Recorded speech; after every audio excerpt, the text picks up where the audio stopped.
Hi, everyone, and welcome to the Agile Leaders Roundtable. Today is going to be a super special event because we managed to get some of South Africa's top voices together in a virtual room for a panel discussion on a topic that currently has the world on fire.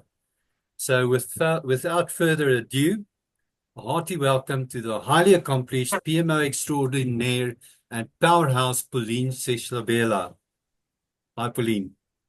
Hi, everybody. Thank you so much, Roelof. I'm a PMO leader, really in the financial services industry. I've led many PMOs from the ground up, and my key focus is really in terms of studying PMOs that add value to organizations. And then on to the charismatic leader, and in my opinion, South Africa's leading agile coach and Scrum expert, Andy Spence.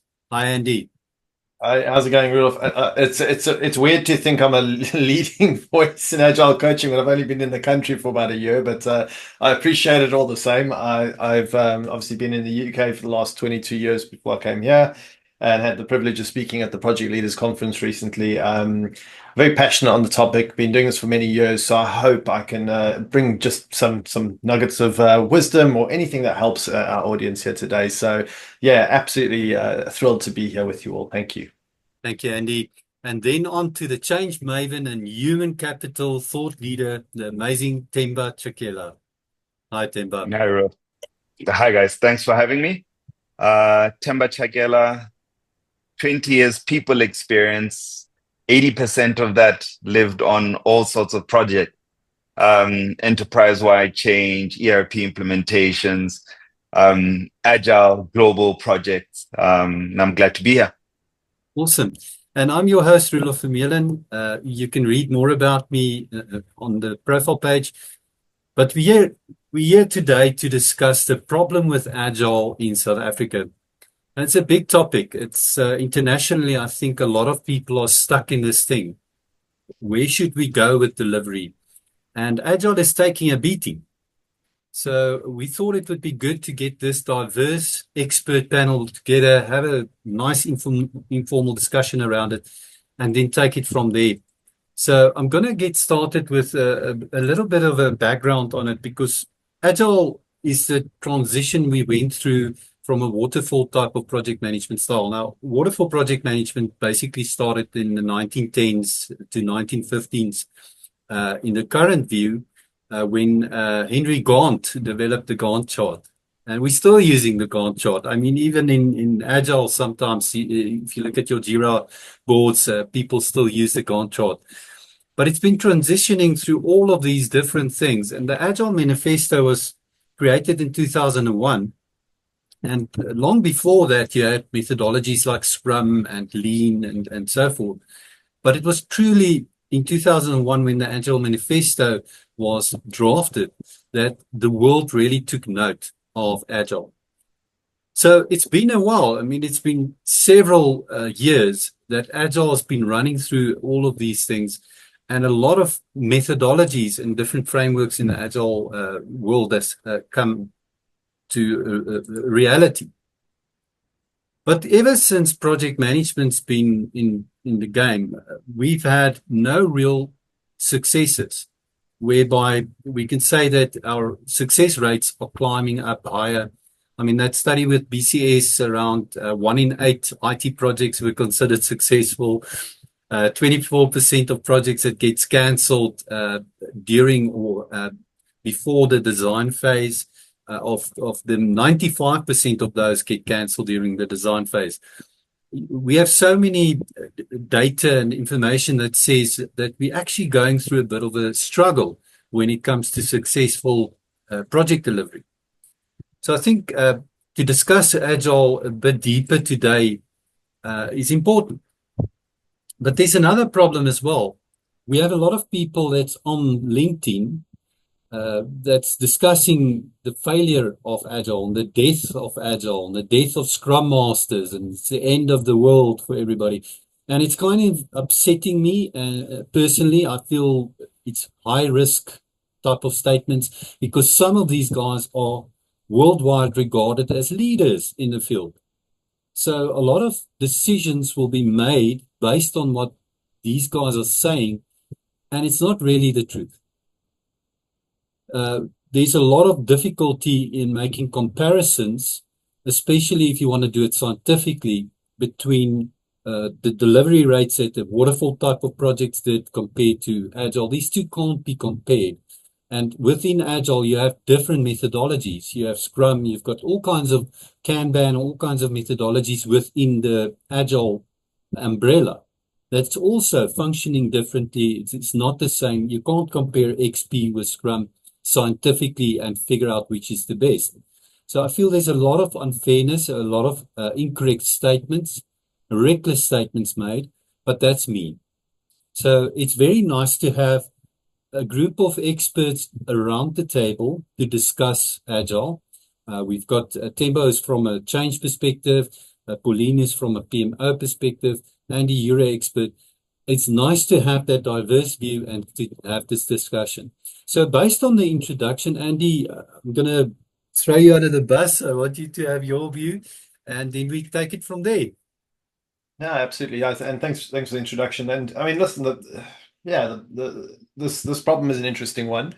Agile is dead. Hashtag Agile is dead. This is if you read LinkedIn every day, you'll see someone's trashing it in some way, shape, or form. My colleague Alex Crosby and I actually put out a response to this, as I think many coaches and people in our game did. And our particular blog post was just simply titled "Agile is dead?" ? While complexity isn't. And that's really, this is the crux of the whole thing. You got to look at what this Agile Manifesto came around to achieve, and why it came into place. And that's because it was there to help you rather than manage change. And that's what we've been doing since the early days of traditional project delivery, was trying to manage change. Because you had such large phasing of design and upfront work, by the time you then committed to that program of work, your want to change that became quite limited, because you're like, listen, we've agreed to the scope, we've signed the contract with the client. I don't want things shifting too much, because it's going to cost me, or it's going to push the clients out. And so we want to control that. And that control of change has been with us for many, many years. And effectively, this is what's not really landed. So we stick to our plan. We try and deliver the plan to a perfect solution. Customer's not happy at the end of the day. And so agility, right, was what the original title was. Adaptability. That was the whole point of it that we're talking about in the Agile Manifesto, was adaptive organizations, because change comes in different forms. And as we now sit in a world where very, very few Fortune 500 companies last longer than 7 years, the rate of change is increasing. And so we need to be able to respond to that change. And regardless of what you want to call the way of doing that, you need a right tool for that job. And the Agile approach was that, plan, do, check, act, test, design, like check if what you're doing is providing value. And that was the point. And when people miss the point, then Agile is dead, because that process, that tool didn't work for us. But the other point is, when you combine it with the way we've been running organizations culturally, there's a cultural shift that needs to change as well. And very few people are willing to let that go. And then you combine the other problem. So to take over this kind of opening segment, and maybe this speaks more to yourself, Themba, but when the people and those things don't align, like in order to navigate complexity, we need more teamwork. That means people need to relinquish their siloed ways of working and work with one another and start pulling each other into a team. And you can't just have that happen overnight. So it's like, so these frameworks are trying to introduce better ways of working as a team. So culturally, that hasn't rung true with a lot of organizations, because they just want to deliver. And so there's this whole myriad of things happening. And then it's easy, if you look at Agile as a process, you chuck it out. So what's next? And that's the thing, when you are saying, I'm no longer doing that, what are you moving towards? That's what you need to answer. So if not Agile, then what is it? Because the traditional thing didn't really work. This cyclic thing, which means you've got to learn and evolve, hasn't worked. Well, then what is it? Where are you going? And that opens up this conversation really about where we're at, because like I said, Agile may be dead in your process-driven world, but complexity isn't. So how do we approach it? I think you're spot on. And what I hear a lot from you is culture. I would love to hear what Pauline has to say on this, because Pauline, you're in a massive corporate. You probably have a way different experience than we do. Yeah. So thank you so much, Roelof.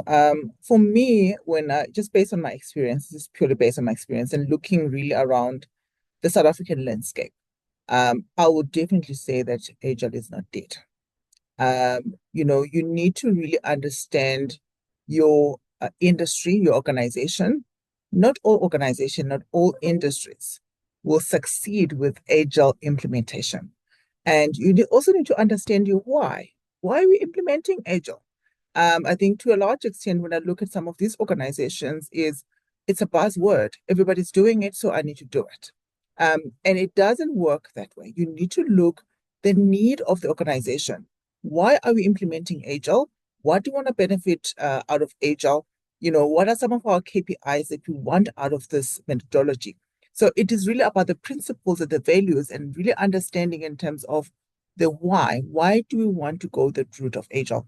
I've seen in some organizations, needless to say, where I'll make an example where it's maybe implementing infrastructure projects.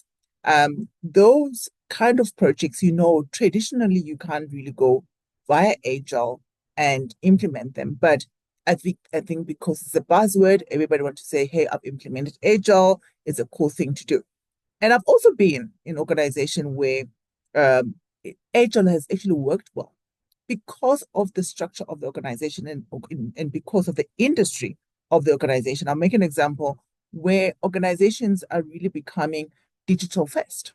You want to test some of those principles. You want to go into the market knowing this is what our customers are looking for. The principles of Agile works very well.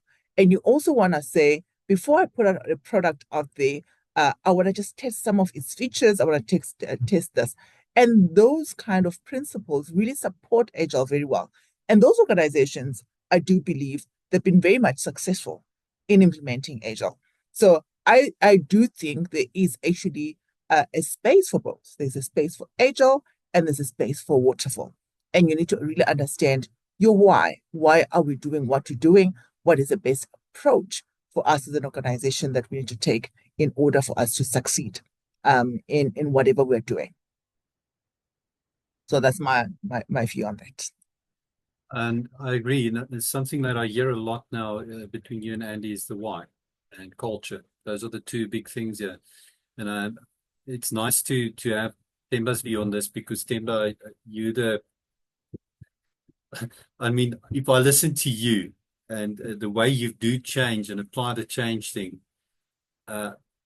you know what complexity lies around the adoption of or transformation. I know, Andy, you don't like the word transformation, if I recall correctly, but the adoption of Agile within large organizations, it's a complex thing.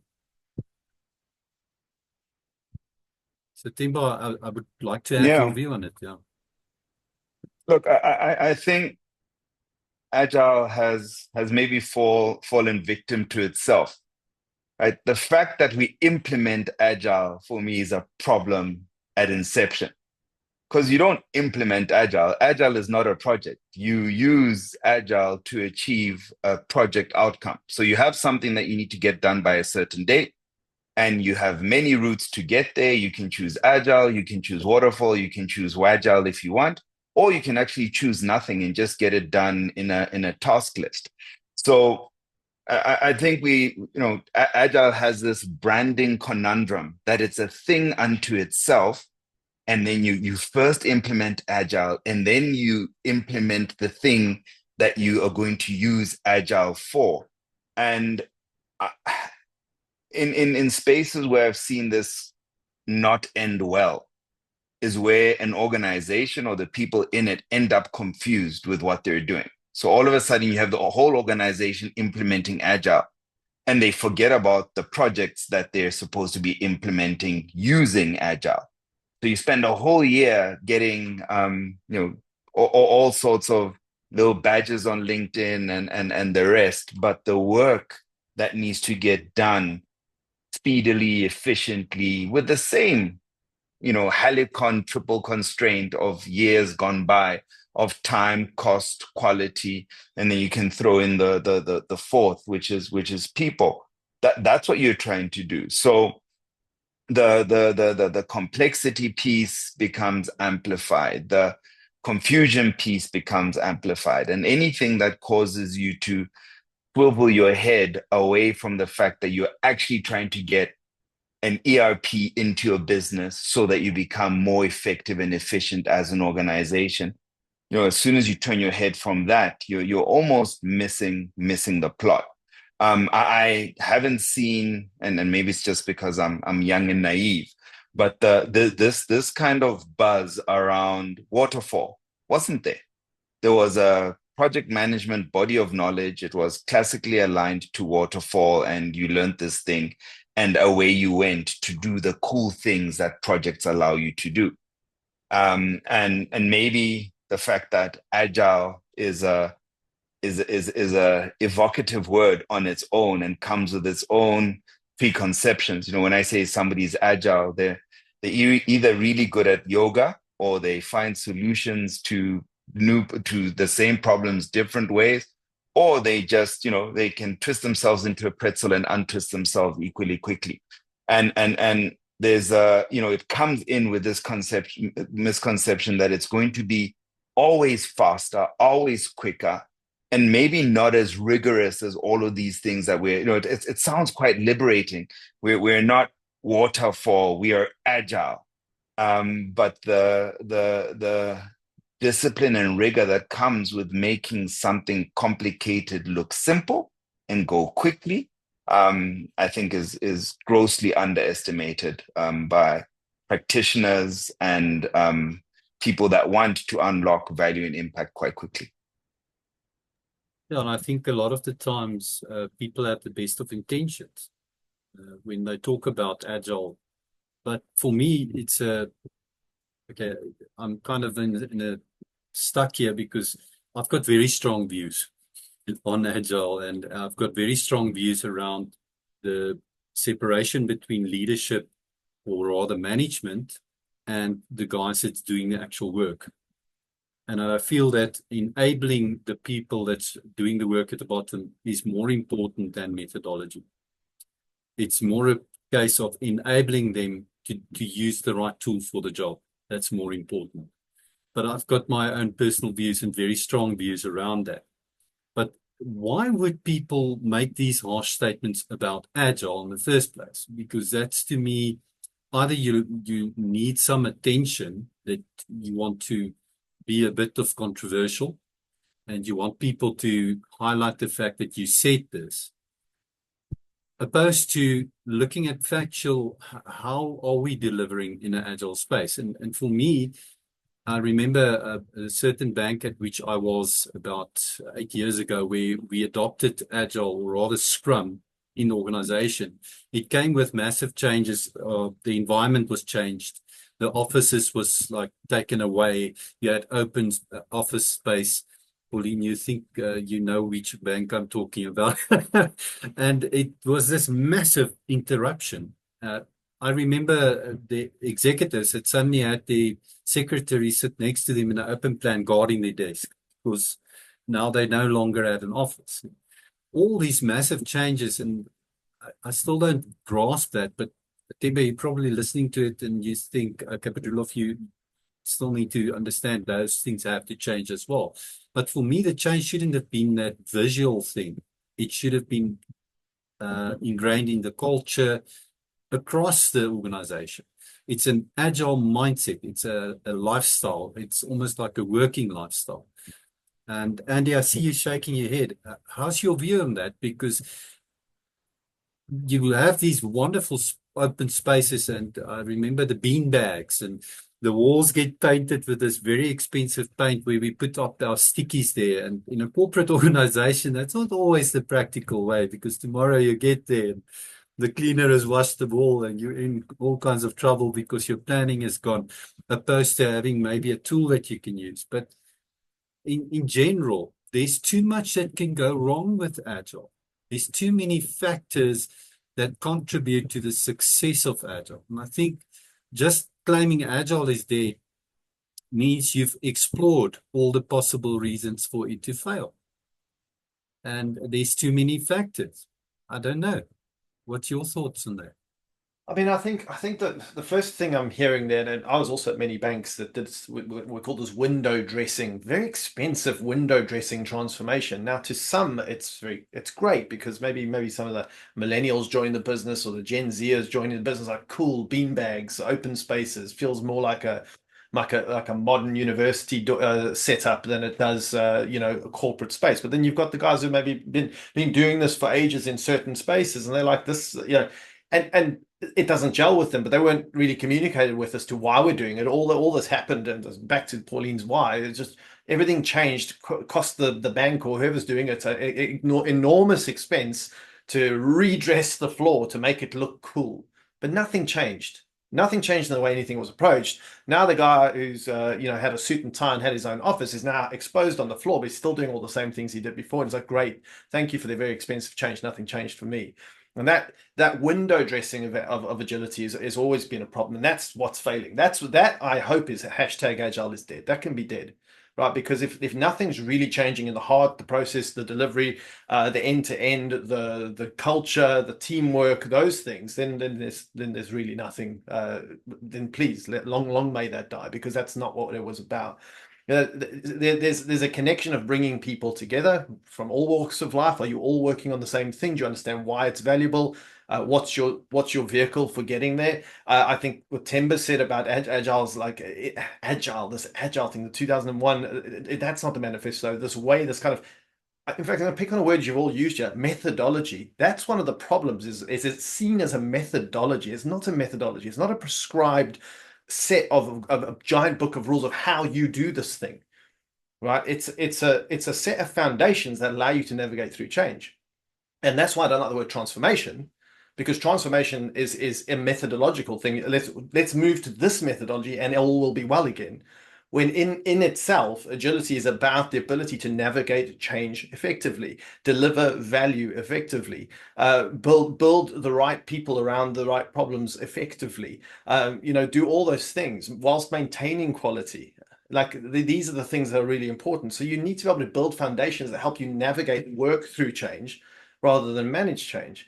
And when you start looking at it from that perspective, I don't like transformation. I like the word enablement, because what you're effectively looking at is enabling people to do what they need to do, whether they come suited and booted in a tie from the 80s or whether they're cool and hip and want to be on an open working floor. It's about connecting those moving parts and getting the system right. And so that's not easy. That's not an easy thing. But the other thing is Agile, what you're saying, Themba, is Agile kind of, its simplicity kind of gives it away a little bit. Oh, all we got to do is run in 2-week cycles and have a retrospective every now and then. It's so much more than that. And that's the problem. You're learning a new game, you're learning a new sport. So therefore, you've got to take time, patience, cultural word, patience to work and learn through the stuff. And a lot of us don't have that patience. And a lot of our corporations don't have patience. And this is a human behavioral problem that happens at the home, not just at work. Any of you have maybe not like me, I don't know, but you turn up after the Christmas period and you go to the gym on their nice New Year's Day sales, and you sign up for a half price package, and you get yourself a personal trainer, and he tells you all the things that you already know, right?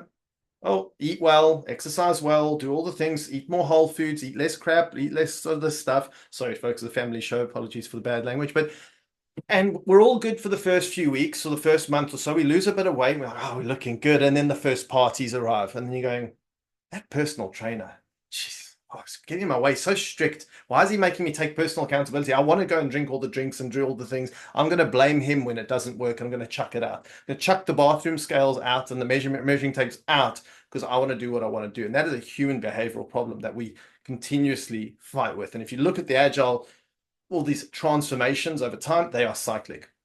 Company tries it, falls off, tries again, falls off, tries again, falls off. Why? Because it's relevant. They know they need to be more adaptive in their approaches, so they've got to keep coming back. So what is it? We're going through another trough period for this type of thing, and you're going to see a lot of people going, well, we're going back to what we know. We never really learned that thing properly. Here we are again, right? And this is the thing, and I think it's this kind of cultural break we're moving towards. And why you're seeing Scrum Masters at risk right now is there's a lot of ineffective Scrum Masters, going to call it out straight up right now. And those ones, I'm afraid, are rightly getting called out on that.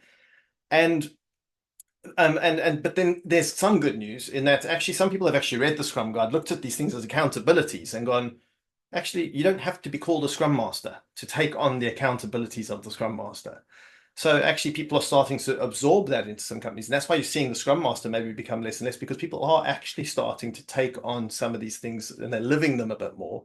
So that is part of the threat. But then the other part is the larger corporations have tried these changes and it hasn't worked out well for them. So a bit of a long spiel on that, but hopefully that's kind of spoke to some of that. But that window dressing stuff has never worked. You've really got to hit a nerve and really start delivering. Otherwise, why? And I think from a PMO perspective as well, there's a lot of gaps because the organizations I've served in from the project management days, I've worked in some banks in South Africa where the project maturity was insanely high.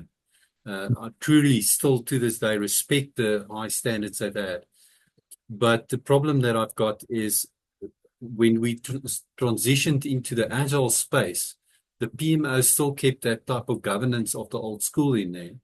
There was still a high rate of focus on the risk management part of it, which Agile doesn't really manage risk. Agile resolves it. Agile speaks to it immediately, acts to it, opposed to the permission-based project management style of the traditional project world, where a risk is raised, a lot of analysis is done to inform that risk, to take it to a leader that then makes a decision to basically de-risk it, take it from red to green. And I think that didn't change, that part of the world where risk is attempted to be managed opposed to be dealing with it, the way that Agile does. Agile, to me, is underrated quite big time, but where is the PMO's role in here? What does the PMO, what is it supposed to do to support this in between leadership and the execution teams? I don't know how else to express it. What role does PMO play there as well? So that noise and failures and stuff that is interpreted as failures, that's not necessarily failures. How do we navigate that process? And I think the PMO should play a much bigger role. I don't know, Pauline, what you think. Yeah, precisely, Roelof. I think to a large extent, some of these decisions do come from top down. As I've said in my, when I started the conversation, to say it's a buzzword. So you find a leader that might have said, "Oh, okay, why are we not agile in this organization? We also need to go agile." And it becomes a top-down decision when by the time it gets to PMO, you need to go and implement. However, there's no better understanding in terms of, number one, how are we going to be able to be successful? How are we going to know that we're successful, number one? And also in terms of the how, getting the right professions to come and assist us in terms of walking the journey, because I see it as a journey. And I think Themba was saying that it's not just implementing. It is a journey. It also starts with really understanding, what do we want to achieve, getting the right mindset, making sure from the bottom up, there's the change in terms of mindset. And I think to a large extent, I find that there is a bit of a gap, like you're mentioning. You find the people maybe on the ground might have the right principles, maybe trying to implement as much as they can. And you find that at the top, there's that gap because there's not much understanding of the agile principles. They're still referring to some agile waterfall stuff, yet they've said, let's get into an agile environment. So I think as a PMO, you've in the middle, you need to ensure that you manage those expectations from a leadership perspective. Get the right education, make sure that there is alignment between the leaders and also the people that are doing the work. So it is a journey, and I just want to piggyback on maybe on change management. It is not an overnight thing. It is maybe to start saying, where do we want to get to? How are we going to get there? What are some of the steps that we need to take to get there?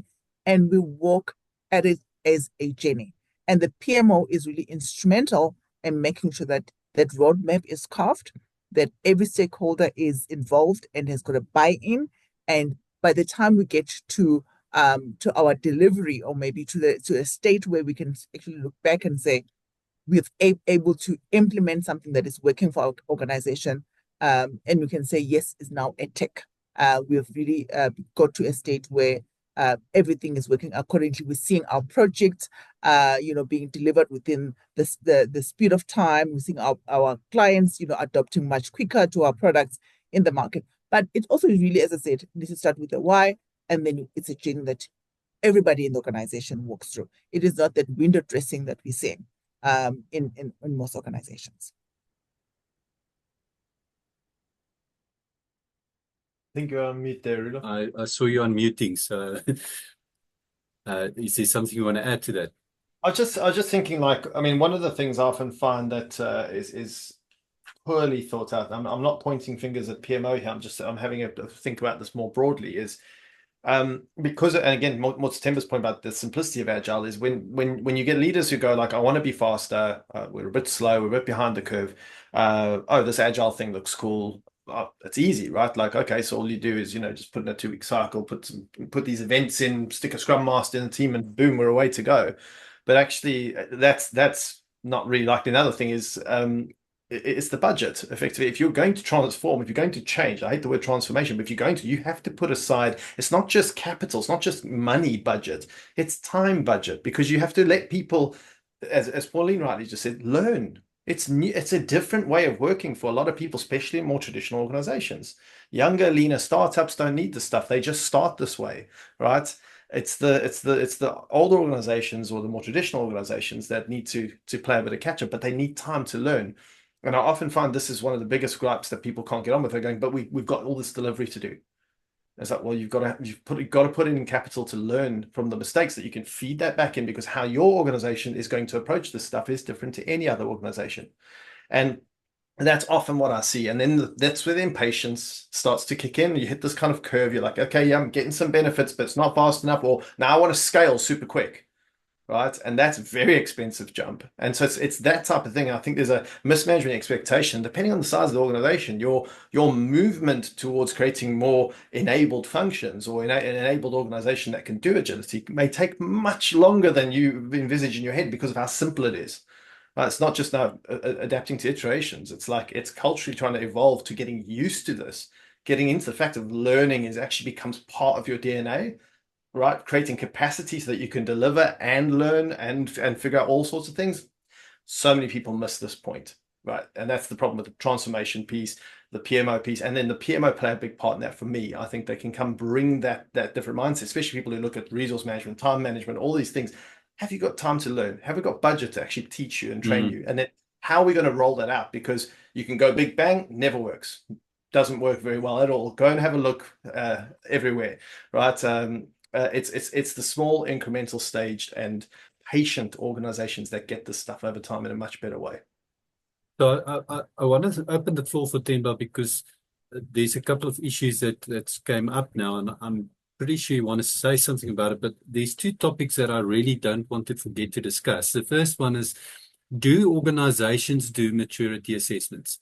And do they actually install it in their organizations to identify where growth is needed? The other one is, how is Agile adoption or transformation done at the leadership level? Those are two things I really want to discuss. But Themba, before we answer those two, I would like to have your views in general of what was said now. Yeah, I think both Pauline and Andy have touched on some crucial things, right? And the first thing for me is simple does not equal easy. And if you're going to measure project success in terms of time, cost, and quality, then you need to understand how far off you are at baseline state from those things, right? So you come in and let's say you have not a optimally run PMO. You bring in Agile, your Agile isn't going to turn your PMO into an amazing PMO overnight. In fact, they might even struggle more than an optimal functioning one that might be ready to take on more or new ways of thinking. So, I giggled a bit when you talked about budget, because the one thing clients. Now we do proposals all the time in the company that I used to work for. And, it would be large, whole scale tech transformation project. The first thing the client wants to rip out when they see the full cost of this thing is change management. They're going, and it's a little bit like, Roelof, when you bought your first Ferrari and you realized that you had saved enough to get the base, you'd saved enough to make the base price affordable. Then they go, but Roelof, I think you're going to need indicators and mud flaps and brakes and headlights. And then you're saying things like, "Ooh, just give me one indicator because I'm only ever going to turn right, and forget the headlights because I'll only ever drive at night, so you can take those right off. I won't need a passenger seat because I'm going to ride in this by myself. The kids and the wife and everybody else will go in the family SUV." And when you're done with that negotiation with yourself, you have a base product, called a Ferrari, but you're not going to be able to take this thing anywhere and be proud of it. So, the investment in making a project is successful. And I'll use a practical example. There's two roles that are quite in change management that are quite similar to what you'll find in Agile. You have a change sponsor and a change owner. And when I start a project, I have a job spec for those two things. And those two things are done by the most senior executives involved in that project. So the guy that's the person that's going to fund it, right? So where the budget is coming from, the budget holder, and then the person who he or she is going to hold accountable for delivering it. And I walk up to them and I say, project sponsor, we're going to need 20% of your time for the duration of the project. And project owner, because you're going to be more hands-on involved, I need 40% of your time.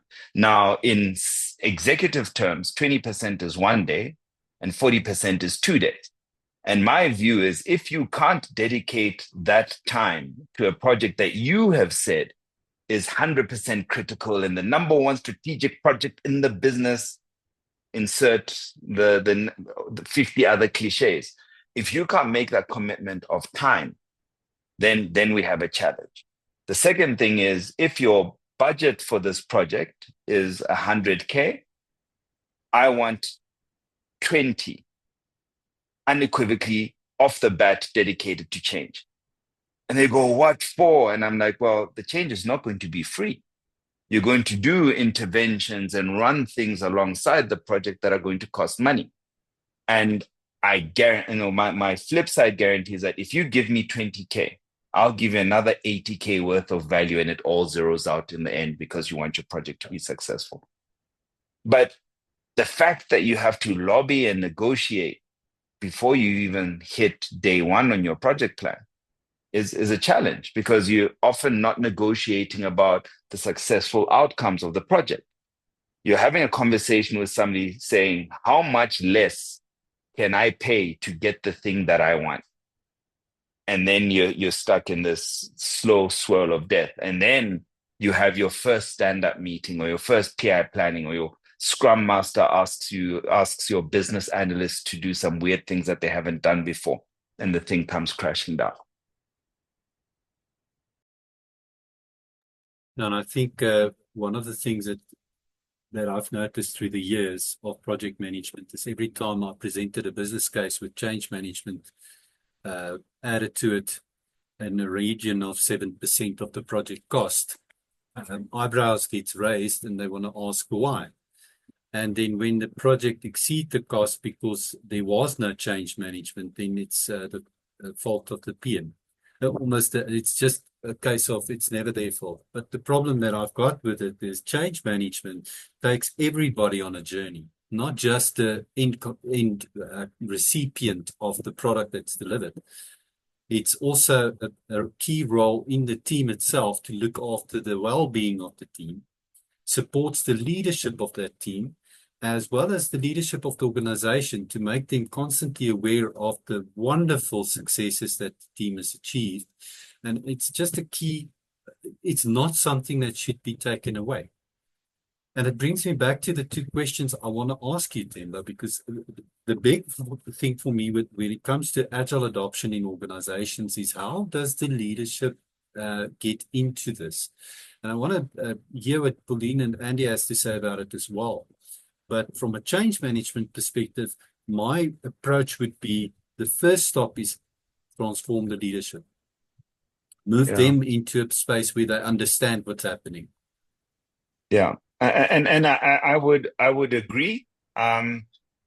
Although in my increasing years, I'm beginning to think a little bit more around democratizing change and the fact that, if it happens at grassroots, it's probably longer lasting. But if we're looking to, again, if we're talking about the project space where you're looking to come in, do some cool stuff and then leave, you have to make sure that your leadership is behind you and not wanting to give away too much of our secret sauce. So I'll give you a bit of a teaser. But one of the things we do in our change management approach, because I also hate methodology, is there's a whole stream dedicated to leadership alignment that runs from T minus 20 all the way through to go live plus 40.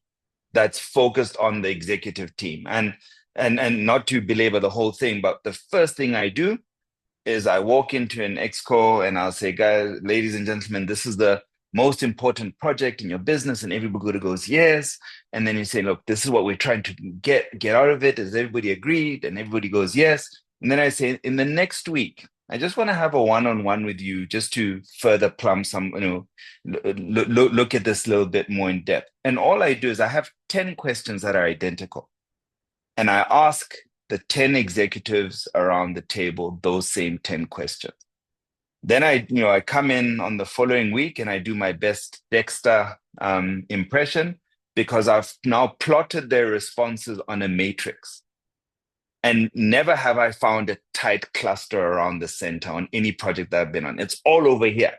So I start off by saying, it's great to see that you are all aligned. Are you guys all as aligned as you were last week? And everybody's like, yeah. And do you guys understand the vision? Like, yeah. And then I throw up the blood splatter pattern. And I say, well, I'm not going to mention any names, but some of you are over here and some of you are over here.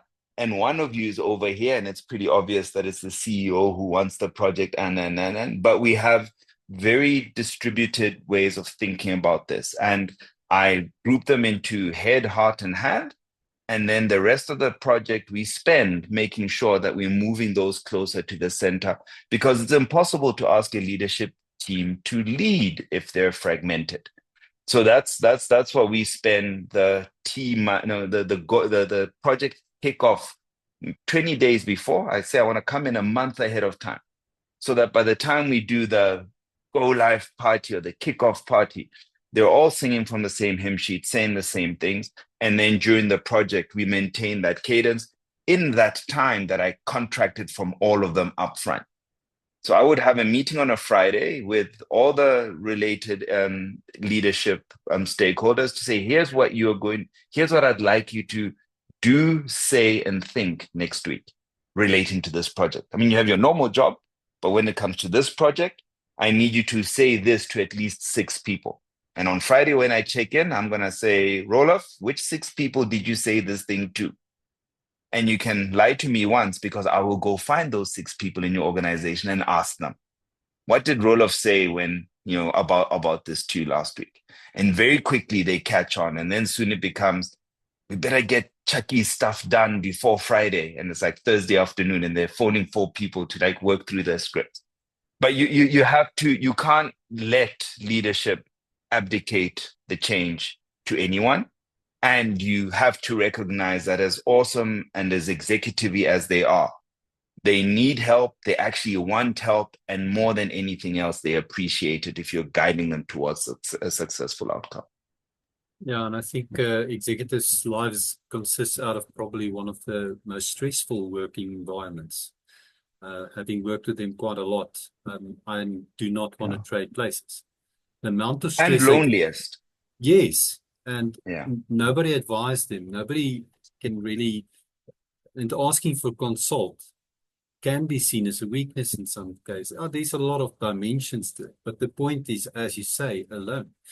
So I think a lot of the time, the people at the bottom don't realize what executives go through and what a high-risk lifestyle they've got in business.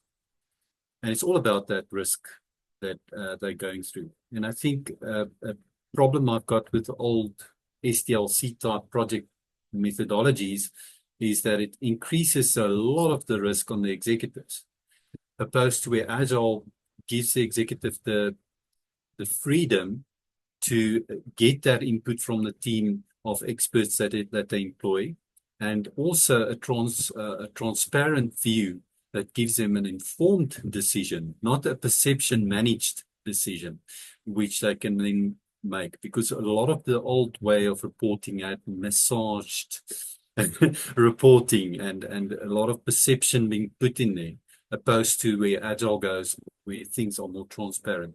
And that reduces the risk of the executive. But if they're not bought into it, it's probably very confusing. And suddenly they're seeing all this information, it's unfiltered, and it creates an emotional reaction.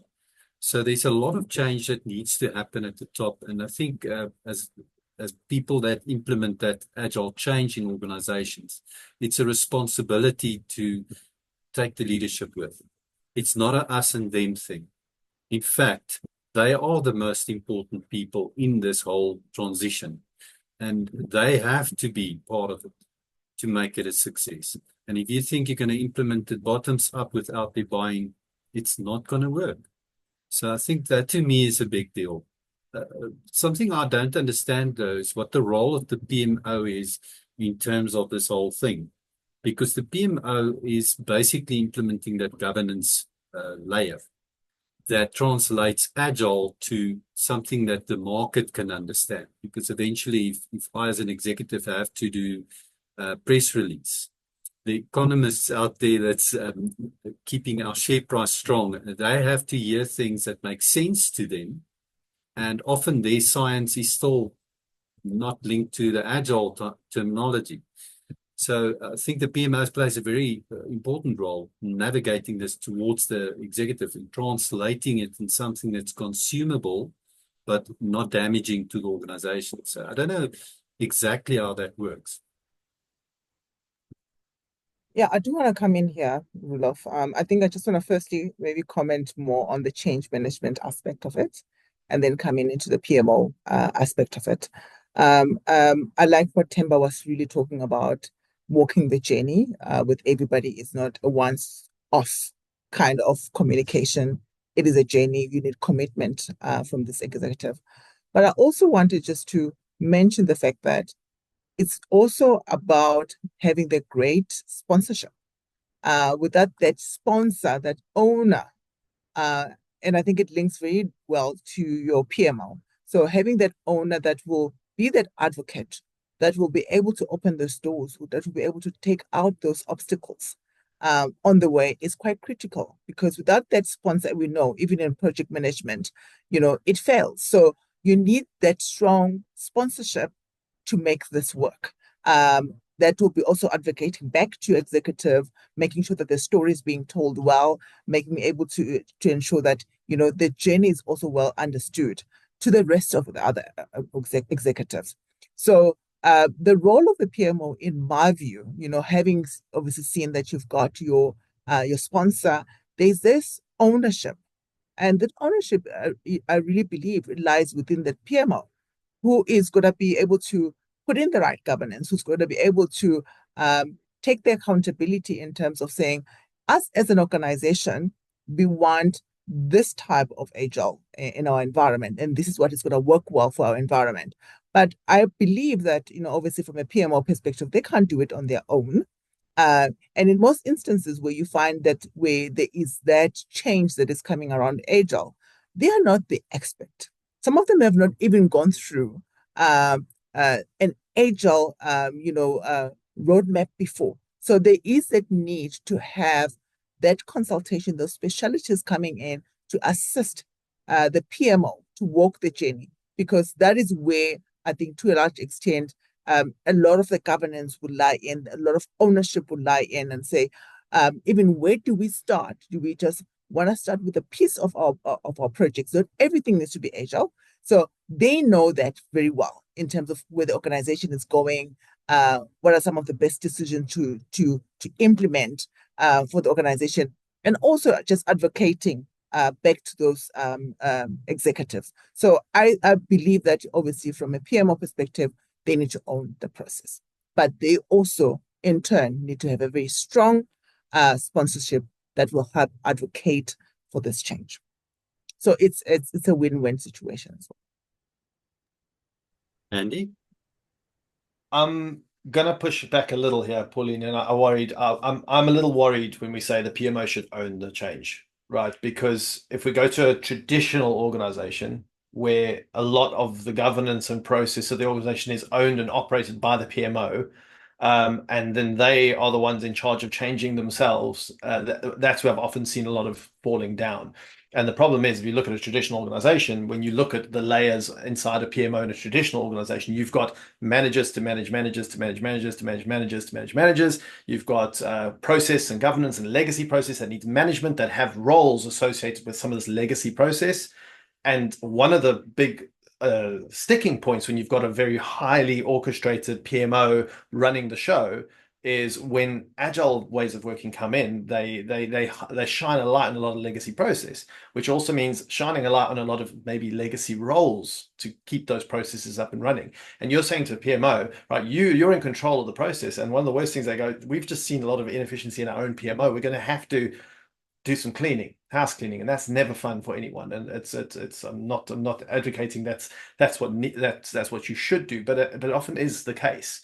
And obviously, bad agile, they've come and shone a light in the PMO. Now, the problem is, depending on your cultural makeup in that PMO, they shine a light. Are they going to shine a light on themselves? One, because if they shine a light on themselves and then say, hey, we've got a lot to clean up within our own, that doesn't maybe look good on a leader. And then you've got a leader problem. So you've got to have a look at those. And I truly believe, so you kind of hitting the point, transformation needs leadership. Absolutely. It needs the teams as well. It needs that buy-in from the PMO. It needs a wholehearted organizational change. So we need members from all parts of the different functions to kind of work together when we look at these changes.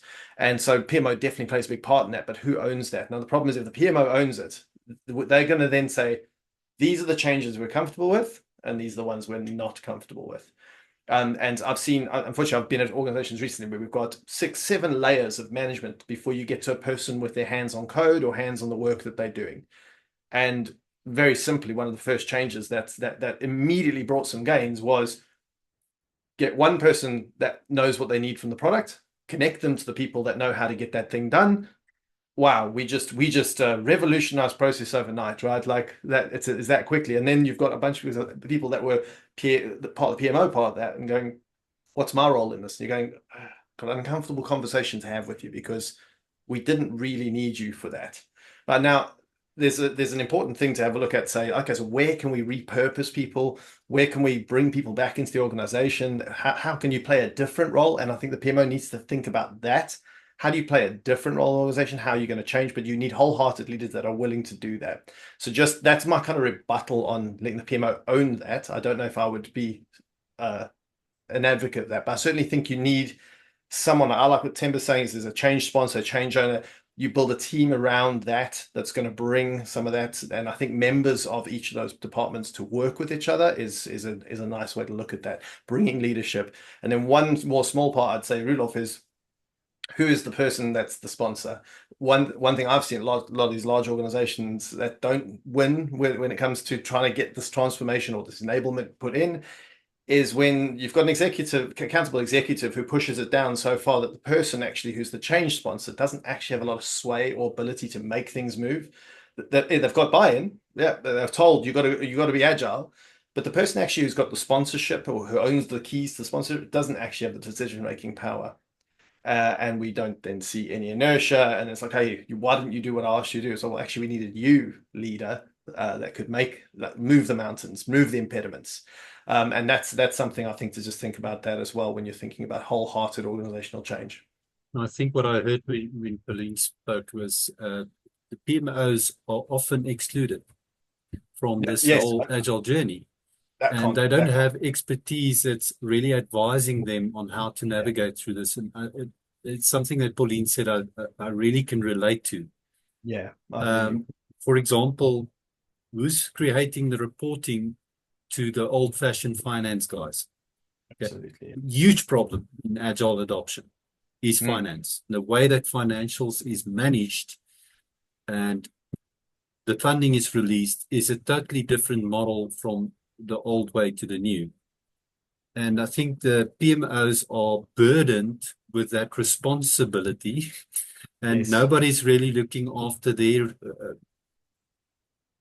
well-being in terms of growing into this whole agile thing. Something, for example, you get different types of PMOs, but I have yet to see a workable agile PMO, which is literally just looking at how do we navigate this reporting upwards between all these different important people in our business that's cracking the whip, and we that's doing the work at the bottom and the guys reporting to us. How do we report it to them that, fulfill the reporting function? How do we fulfill the leadership function where our sponsors, as you just said, don't always have the power to make decisions when it's needed to?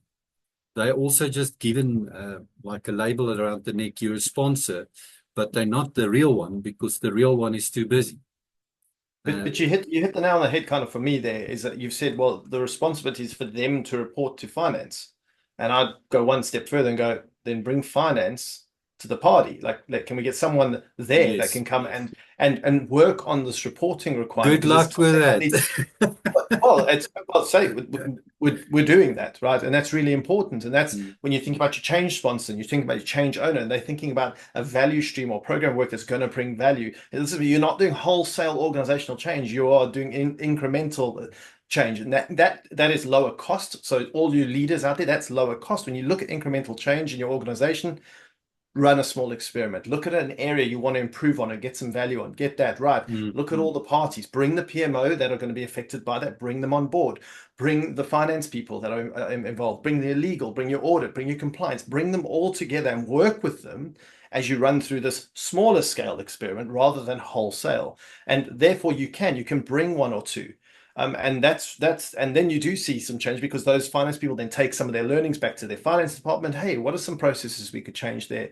Maybe we should get someone to help us think about the department and how we can become more organic, adaptive, and agile so we can support the organization, because it requires wholehearted wholesale change. And so you need to bring those pieces together, in my opinion. So again, leadership, yes. Teams, yes, but you've got to think about the collective nature of all those cross skills that are going to help you get the value out of what you're trying to do.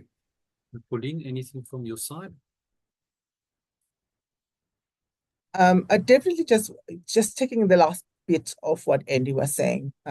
You've got the leadership, you've got the team, and then in between that. But within the PMO, I do believe that you need to have certain roles and responsibilities, and it's whether it's you saying, how we're going to put our governance together, how we're going to look at the financing together. So it's bringing in all the specialties together, and making sure that you are effective, and you're also making sure that you've got the right skill and the right caliber that can help as you're going through this journey and navigating through this journey.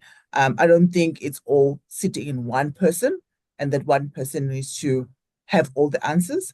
I think it's definitely a collaboration. So you need to have the people within the team that will be able to take different responsibilities and make it work, and making sure that there's also that expertise that will enable to give the right direction, also looking around the organization, and making sure that from the industry perspective, well, how his other organizations have done it in the past, and then bring in those best practices and implement them that will suit that particular organization. Themba, from your side? Some very valid points there. And again, I'll call them rookie errors, and I mean that with the respect that it comes with.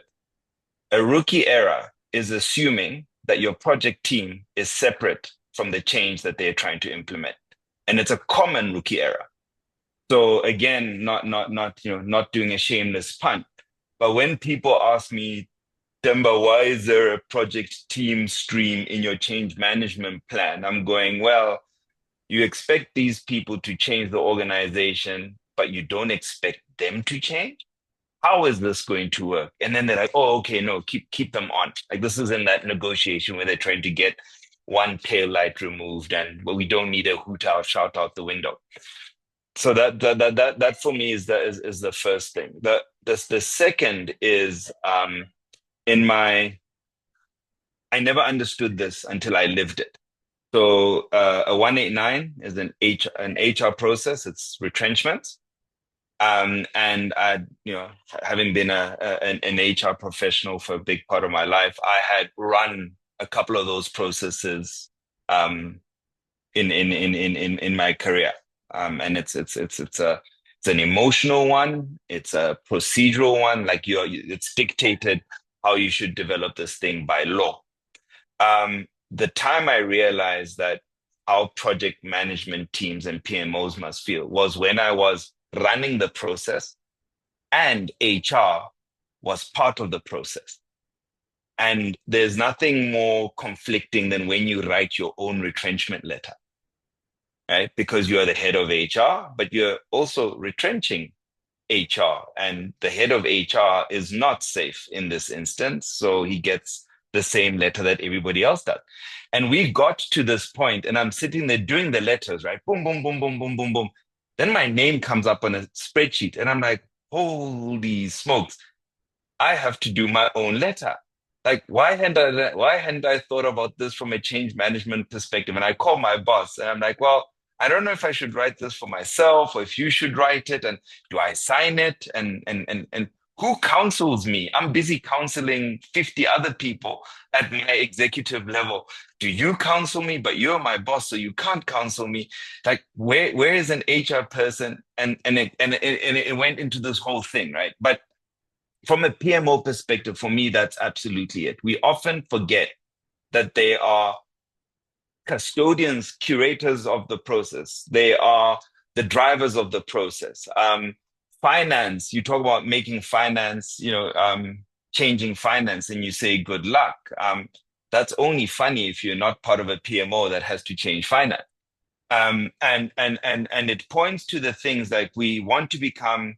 We do something like implement an ERP system that's going to change how we report financially, because we now have real-time data and.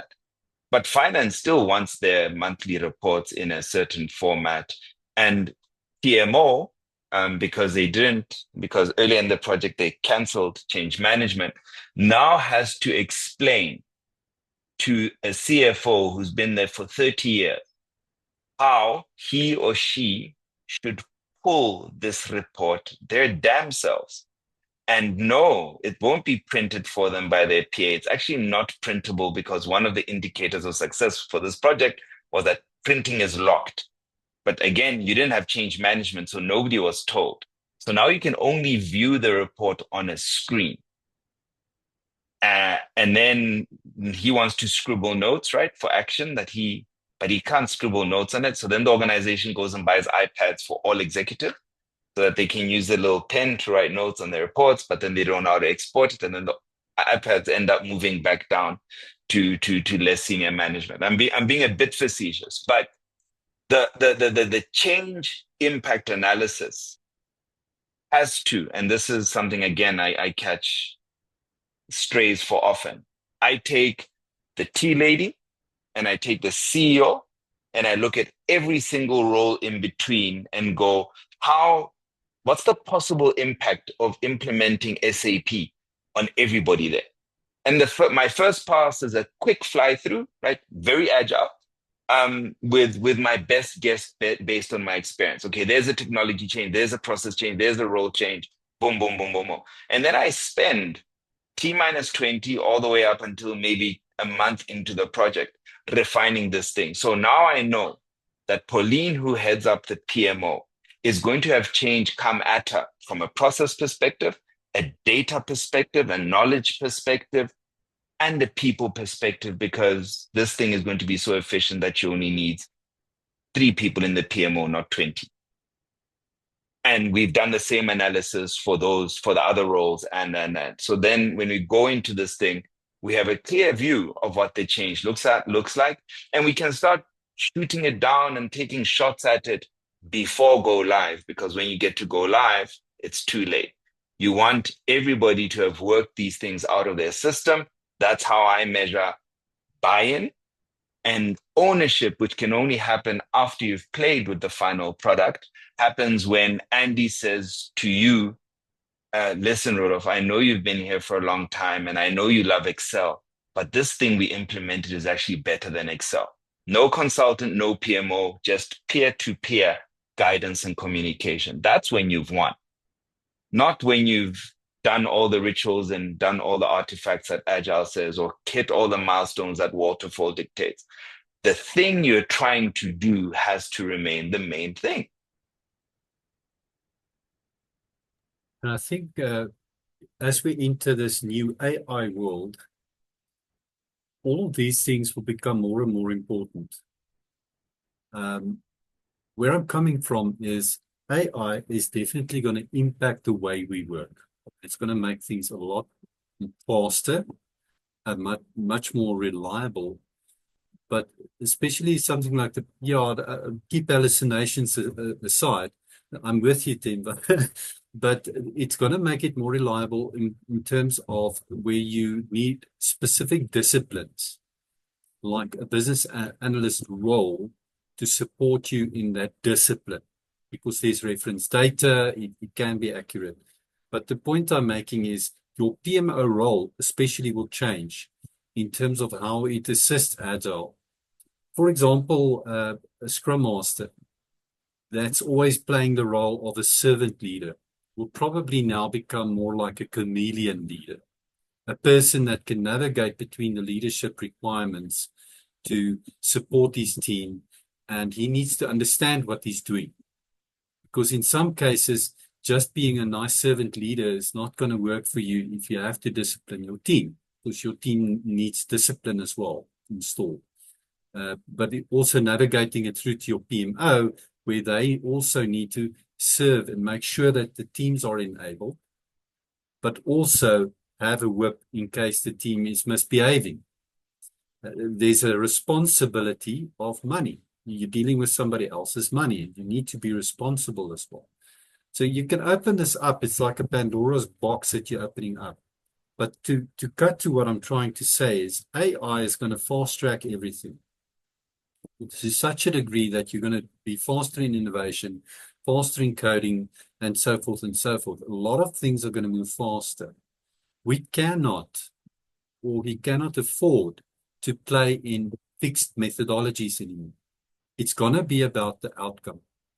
And to do that, everything in the organization must be wired towards reducing wastage, wasteful exercises, wasteful events, and focus on the actual tangible outcomes so that we can take away the risk from the executive, so that we can serve those that's responsible for the budgets we're spending in the best possible way, but also give our customers the insane value we're tending to give them. Also executing the strategy of the organization, which the executive spends months to write. All of these things need to start coming together into a winning recipe. And I think blaming Agile and blaming Scrum Masters is a very easy out for a lot of people. So either you want an easy out, you just hang a label around Agile, which is why you think that Agile is dead, or around a specific role. It's not the right behavior. We need to look at what we want to achieve at the end of the day. And to me, Agile as an umbrella around a lot of methodologies and frameworks should focus more on enabling people and getting people into a situation where they can utilize all these wonderful tools. But it's about the outcome. It's about that wonderful outcome. There's so much psychology. I think, Themba, you can write a lesson around it, around how people what motivates people. For example, that example of the SEAL, ex-Navy SEAL from America that was talking about what's the first activity he finishes is making up his bed, because if you make up your bed in the morning, it's your first success, tick, and your brain functions differently when you have successes, opposed to putting this whole risk and this whole thing in place where people are fearing and they're stressing and all those kind of things. There's a lot of things to consider. It's a massively big discussion, actually, a Pandora's box you open up. But I think for me, the big thing is stop hanging labels around roles and methodologies, or roles and agile, which is not a methodology. I mean, it's a bigger thing. Instead, focus on how we can do things better. Today's session for me is so, I mean, we all spoke at the Project Management Africa Conference or Summit, and we kind of felt that we have the same message that we all resonate with, that resonates with us. But for me, there's a lot more to this and a lot more to discuss than just what people are doing at the moment of Agile is dead, Scrum Master is dead. And that's the topic we have at hand. But I actually want to delve in deeper and more detail around it. And having people like you that are simply, I've got the greatest of respect for all of you. In your fields, you're definitely amongst the leaders in our country. And you are voicing very important views. But how do we fix this? How do we get people to understand what the real objective is of getting Agile to make businesses succeed? You mentioned earlier, Andy, that there's 7 years, the Fortune 500 companies or the MSP 500 companies, 7 years, average lifetime, there's no mistake, we're in trouble. If we don't do things agile, if we don't do things the best possible way, guys, you don't have time. You're going to fail. So what do we do? What is the next step? What is the solution? I'm going to kick off, Andy, with you. What's your view? What is the success recipe? Well, I kind of going back on what you just said, and I've got a big bee in my bonnet about this, and it's there's been a cottage industry of agile coaching, Scrum mastery, which has created a lot of, and for so many different reasons. There's lots of different reasons, but you've had members of the PMO maybe that have gone, well, there's no job for me in the PMO, so I'll become a Scrum Master. Right, that's maybe one route in. Other one is, I don't know, someone was a team member, they were kind of maybe a good tester, maybe a little bit of a developer, but didn't really land in, and they decided, I like the Scrum Master thing, it sounds fun. And you've got multiple routes in. But what then happened was this lack of education we spoke about, this lack of kind of like growing up of professionals in this industry, because this is a professional thing. And if you're going to take on Scrum as an example, there's a professional way to go about it. And the whole point of this was a vehicle for delivering value. You know, valuable work needed to be done. Right. The purpose of a sprint was to create a valuable done increment. Right, valuable. And what I've seen a lot of kind of, in my opinion, I found a lot of my industry and my peers, or many of them who claim to be agile coaches or Scrum masters, kind of fell into this thing of like psychological safety and let the team decide. Right, that whole thing got a bit hijacked at some point. Because at the end of the day, you are a Scrum Master is a leadership position. You lead. Sometimes you need to take action. Sometimes you need to step back. Sometimes you need to point north. Sometimes you need to teach. Sometimes you need to coach. Sometimes you need to mentor. There's many things happening all at once. And I saw a lot of these people kind of go like, "This was a comfy job. This is great. I can kind of sit back, kick off my feet, kick my shoes up, and fetch the team's pipe and get their slippers type of thing, right?" But there's no delivery. And it was all about team happiness. And there's nothing wrong with a happy team. I've got no problems with a happy team, but I do have a big problem with happy teams that don't deliver value, don't, as you say, steward someone else's money, well and actually have ownership of what you do. And if you're a Scrum Master that has been placating that inside teams, then hashtag Agile is dead, please go. Please find the exit. And unfortunately, because we became a cottage industry, larger consultancies picked it up, trained people that were business coaches once, called them Agile coaches, stuck them in, but these people don't know anything about this stuff behind me here. And that really, really is doing a disservice and an invaluable service to what we're doing here. And so, like you said, growing team discipline, growing value, working. I mean, there's people that are like, literally, I'll only work with the team. I don't work above. I don't work in the organization. I don't enable the organization. So for me, that was a big problem that's gone on. And so what we're seeing is this kind of downsize is these people that have been given a bit of bad tasting Agile. You went in for a Big Mac and got sold a filet of fish, and now you say you hate Big Macs, right? It's like, yeah, but you never got it, right? And so that's a part of what keeps happening. And so people need to understand that this role requires professionalism, dedication, leadership. You need to know when to be able to hold a team to account and to also step back and let them learn. And that was something that hasn't really gelled in a lot of the parts. In my field, and that's for me, that's a big part. And if you're engaging truly as a person who serves the team, the product owner, and the organization, you're going to work with the organization to pull them in, to help them understand this stuff, to help them think more wholehearted as an organization and all those things. And I think that would be a very, very helpful thing. But again, if you're just a Scrum Master that's been put in a team, or say you were an ex-PMO or project manager who's now a Scrum Master, well, you've got a lot of skills to learn and upskill on and learn about, and hopefully your company are actually investing in good, solid education. And one other small point, sorry, Roelof, going off on a tangent here, but a lot of these companies, they don't want to pay for education. They don't want to pay for qualitative education. What they do is they create an academy inside their own organization. They have a bunch of people kind of figure out their own education system, but they're not an authority on this education. And because, again, Agile simplicity, anyone can teach this stuff.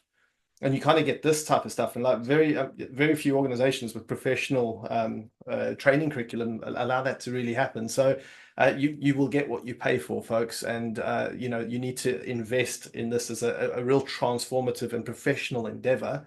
And I think this will go a long way to helping that discipline, that cultural transformation that we need. But you cannot sit and rest on your laurels. This is not an easy gig, folks. If you're going into the world of Scrum Mastery, Agile coaching, anything like that. That's my kind of sign off on that. Fully agree with you. Pauline, your side, what's your view on this?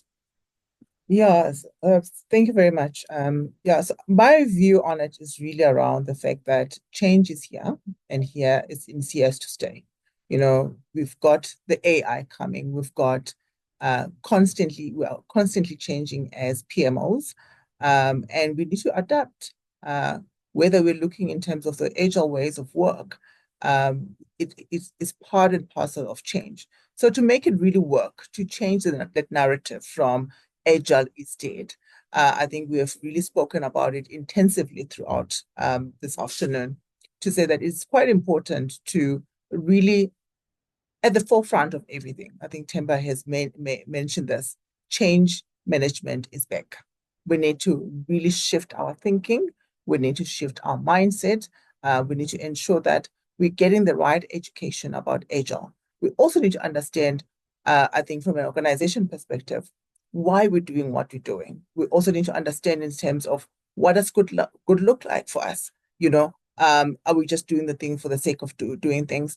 And I think on top of that, for me, what is quite key is that collaboration. This change just can't happen on its own. So there needs to be that connection between those teams at the bottom and those leadership on top. So there needs to be that collaboration. And it's a moving part. It's not one thing fix it all. So it constantly need to check on ourselves. Are we really moving into the right path?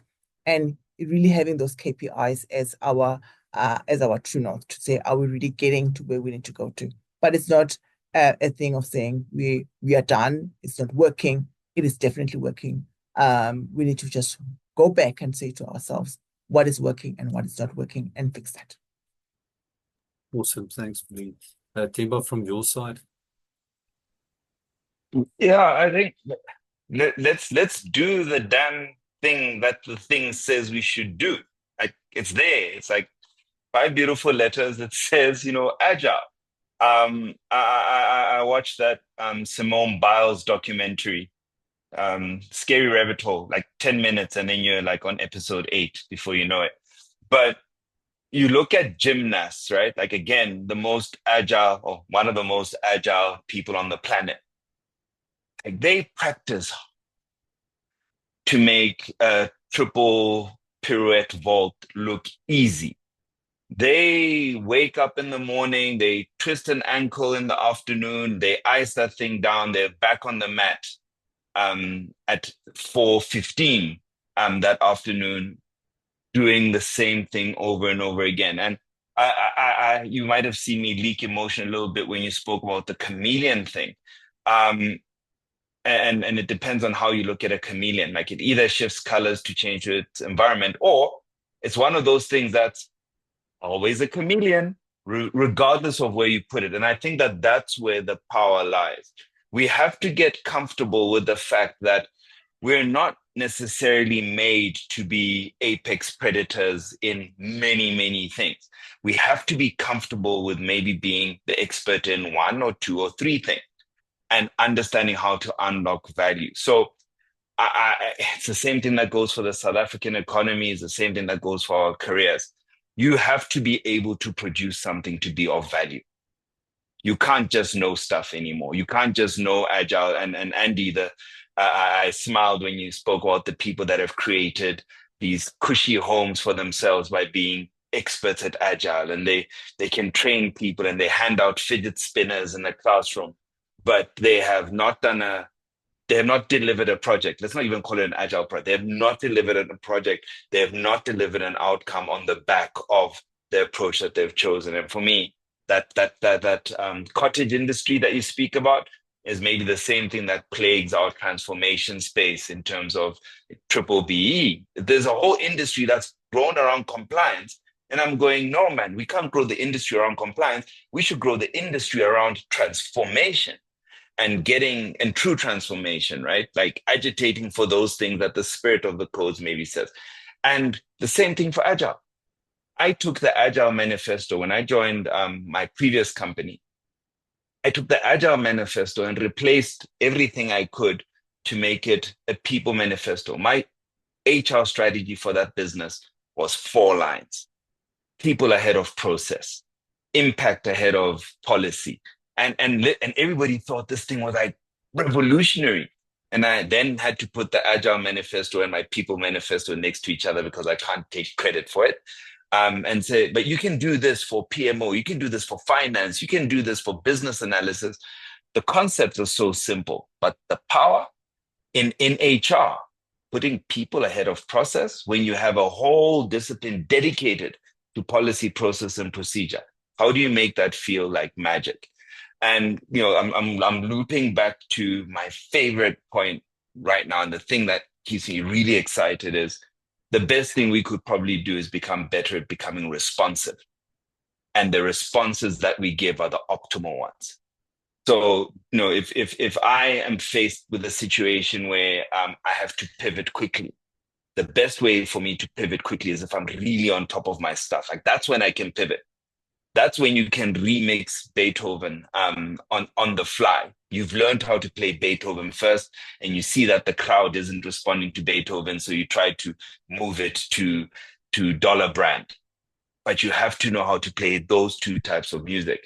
And to play jazz and to play classical, you can't be any kind of slouch behind the keys.